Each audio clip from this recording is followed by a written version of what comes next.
Hi, my name is Savannah Hayes. At a family cookout, my brother stood tall and smug, pointing at the home I had worked years to rebuild. In front of everyone, he declared, "This is mine now."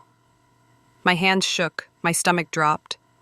I looked around at the faces of my family, my neighbors, and the people I thought were my friends. No one defended me, no one even looked surprised.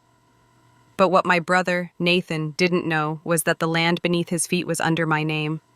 And soon his smirk would vanish. Before we dive in, make sure to like this video, subscribe to the channel, and drop a comment below telling me, where in the world are you watching from? I love seeing how far this story travels. Growing up, there were always two sets of rules in our house. One for my older brother, Nathan, and one for me. Nathan was the golden child. He could do no wrong.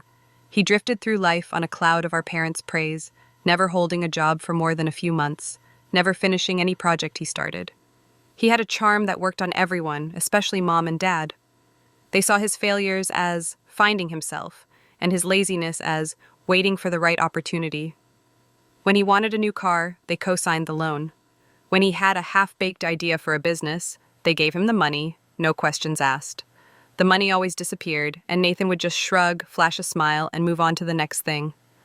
They never seemed to mind. I was the opposite. I was the responsible one, the quiet one, the one who worked.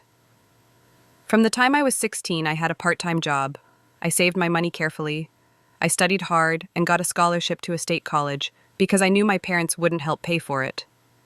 Their money was always tied up in whatever dream Nathan was chasing that week. When I graduated and got a steady job as a paralegal, they barely acknowledged it. There was no celebration dinner, no proud phone calls to relatives. It was just expected. Savannah takes care of herself. That was my role.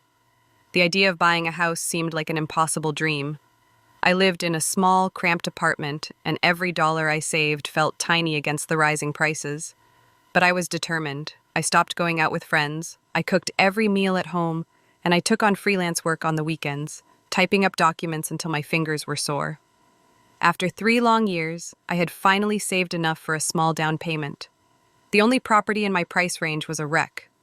It was a small, forgotten house on the edge of town, with peeling paint, a sagging porch, and a yard full of weeds. The windows were boarded up, and the whole place looked like it would collapse in a strong wind. But when I walked through it, I saw potential. I saw strong bones beneath the decay. I saw a place that could be mine, something that nobody could take from me. When I told my parents I had bought it, they drove out to see it. My mother stood on the cracked sidewalk, her arms crossed, a look of disgust on her face. "Savannah, what is this?" she asked, her voice dripping with disappointment. My father kicked at a loose piece of siding. "It's a trash pile," he said, not even looking at me. "You wasted your money on this dump." Nathan, of course, was with them. He laughed. It was a loud, booming laugh that echoed in the quiet street. "You're really going to live here? Good luck, sis. You'll never fix this place up." Tears pricked my eyes, but I refused to let them fall. "I will," I said, my voice barely a whisper. "You'll see." They just shook their heads and got back in their car, leaving me alone in front of my broken-down house. Their words hurt, but they also lit a fire in me. I would prove them wrong. I had to. The next 2 years were the hardest of my life. Building that house back from the brink was a lonely struggle. My job at the law firm was demanding, from 9 to 5 every day. But my real work started when I got home. I would change out of my work clothes and into old paint-splattered jeans and spend the next 5 hours pulling up old carpets, sanding floors, or patching holes in the drywall. Weekends were not for rest. They were for rewiring the electricity, a skill I learned from watching hours of online tutorials. They were for learning how to plumb a new sink, my knuckles getting scraped and bruised as I wrestled with old pipes under the kitchen cabinet. I remember one Saturday I spent 12 hours on a ladder, carefully scraping away decades of peeling paint from the exterior. My muscles screamed, my back ached, and I was covered in a layer of grime and sweat. I sat on the grass at sunset, eating a sandwich from a paper bag, and looked at the one small section I had finished. It was a tiny victory, but it was mine. My family never offered to help, not once. They never called to see how it was going. The only times they came by were to mock my progress. My mother would visit unannounced, walking through the dusty rooms with a tissue held over her nose. It still smells in here, she'd comment. Are you sure this place is safe to live in? Nathan would show up whenever he needed money, which was often. He'd lean against a newly painted wall, leaving a smudge, and say things like, "You're still working on this old thing? I just don't see the point. You've wasted so much money that you could have given to me." Their words were like little cuts, each one a painful reminder that I was completely on my own. But every nail I hammered and every wall I painted was an act of defiance. I poured all my pain, my frustration, and my hope into that house. I planted flowers in the neglected yard, bright yellow daffodils and deep purple irises. I chose soft, warm colors for the walls. I found old furniture at thrift stores and spent hours refinishing it. Slowly, painfully, the trash pile became a home. It became my sanctuary. It was the only place in the world where I felt like I truly belonged. One warm summer evening, I decided to host a small cookout. It was a celebration, a way for me to finally show off all my hard work. The house was finished, the lawn was green, the flowers were in bloom, and a string of fairy lights twinkled above the new porch I had built with my own 2 hands.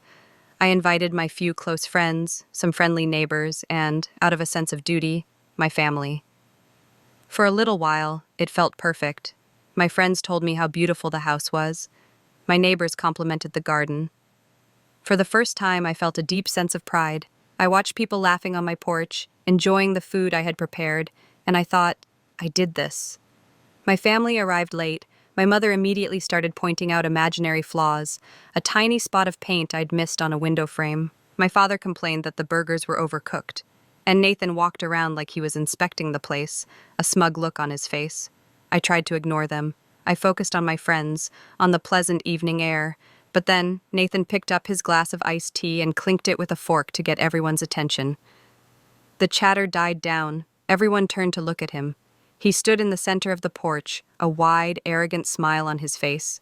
He gestured around at my house, at the walls I painted, the floors I sanded, the home I bled for. "I'd like to make an announcement," he said, his voice loud and clear. He looked right at me, his eyes cold. "I want to thank everyone for coming to my housewarming party." A few people chuckled, thinking it was a joke. I just stared at him, my heart starting to pound in my chest. "It's no joke," he continued, his smile widening. "Thanks to Mom and Dad, who have always known what's best, this house is mine now. They've helped me secure it. Savannah will be moving out at the end of the month to find a place more suitable for her." A wave of shocked silence fell over the porch, followed by scattered, confused laughter. I looked at my parents. My dad was staring down at his shoes, but my mother was beaming. She was clapping softly, a proud, satisfied smile on her face.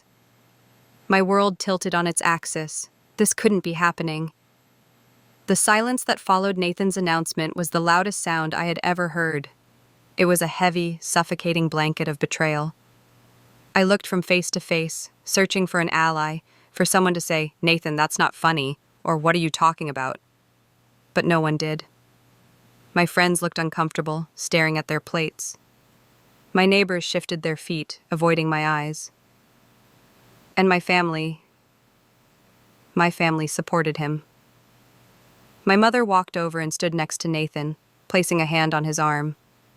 She leaned in and whispered to me, but her voice was loud enough for those nearby to hear.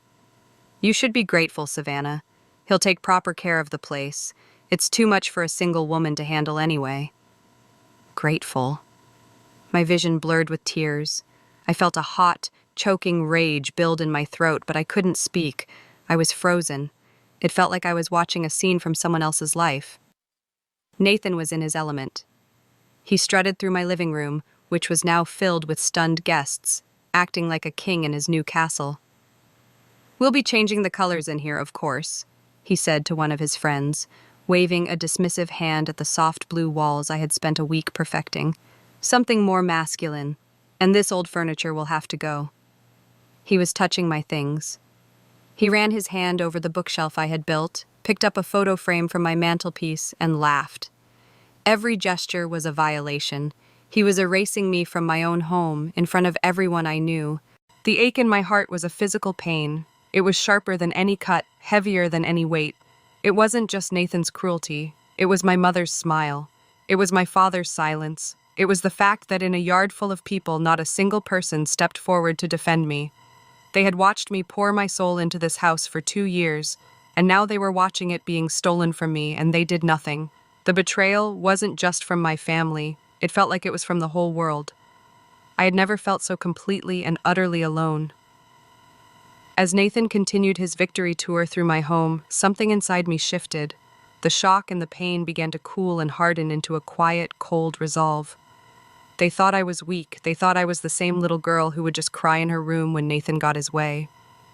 They had underestimated me for the last time. What no one knew was that my job as a paralegal had taught me a lot. I'd spent years handling property documents, deeds, and contracts. I knew the power of paperwork. I knew how to protect myself. From the very beginning, I had been meticulous. Every receipt for building materials, every contract for labor I couldn't do myself was filed away. When I signed the mortgage, my name, and only my name, was on it. But I had gone one step further. About 6 months ago, I had a conversation with my boss, an older, wiser lawyer who had taken a liking to me. I had told him about my family situation, about my fear that they might one day try to interfere. He gave me a crucial piece of advice.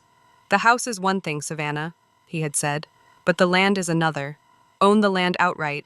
No loans, no liens, just your name on that title. It's an iron shield."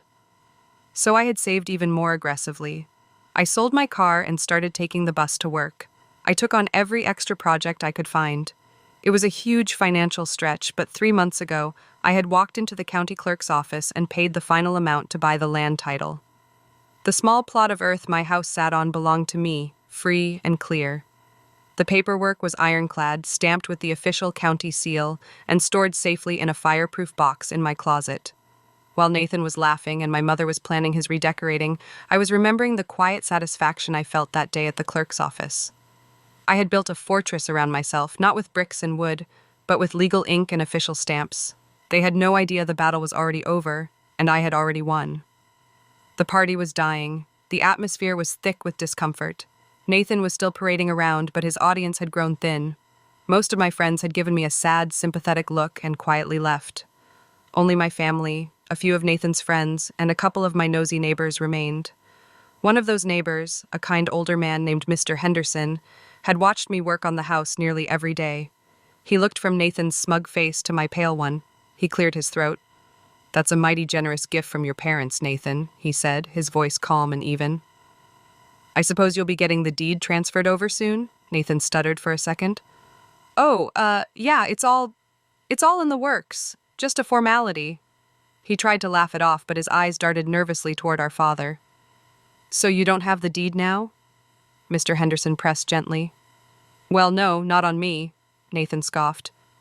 "Who carries a deed to a cookout?" That was my cue. All the noise in my head went silent. I felt a strange, steady calm wash over me. I turned without a word and walked back inside the house, past the living room where Nathan stood, and into my bedroom. I opened my closet, took out the small fireproof box, and unlocked it. I pulled out the file folder containing the deed to the house and, more importantly, the clear title to the land. I walked back out onto the porch. All eyes were on me. Nathan looked annoyed, like I was interrupting his big moment. I held up the folder. My voice didn't shake. It was as clear and solid as the foundation of my home. "Actually," I said, looking directly at Nathan, "this house is mine." I pulled out the first document, the house deed, with my name printed in bold, official letters. A gasp went through the small crowd. I then pulled out the second, more important document. "And the land?" I continued, my voice gaining strength. "The land it's sitting on? Also mine. Paid in full." Nathan's face went white. The smug, arrogant mask melted away, replaced by pure, slack-jawed disbelief. That's not real," he stammered, pointing a shaking finger at the papers in my hand. "Those are fake. Dad, tell her they're fake." My father stepped forward, his face red with anger and embarrassment. "Savannah, what is the meaning of this? We had an agreement." "We had no agreement," I said calmly, not taking my eyes off Nathan. "You had a plan. There's a difference." "They're fake!" Nathan shouted again, his voice cracking. He lunged for the papers, but Mr. Henderson stepped in his way. "Let me see those, Savannah," Mr. Henderson said. I handed him the documents. He was a retired accountant and knew his way around official forms. He held the land title up to the porch light. "Well, I don't know about any family agreements," he said, his voice carrying across the silent yard. "But this is the official county seal. This document is as real as the ground we're standing on. The land belongs to Savannah Hayes. End of story." The room fell completely silent. The only sound was the chirping of crickets in the evening grass. Nathan stared at Mr. Henderson, then at the papers, then at me. His whole body began to tremble. The arrogance that had carried him his entire life had vanished, and in its place was a terrified, pathetic boy. He realized he had nothing. No house, no plan, no power. He had built his entire identity on our parents' support, and in one quiet moment, I had shown him that it was all built on sand. He dropped the glass he was holding. It shattered on the porch boards, the sound like a gunshot in the silence, and then he just collapsed. He didn't faint, but his legs gave out from under him, and he sank to the floor, shaking his head and muttering, "No, no, no."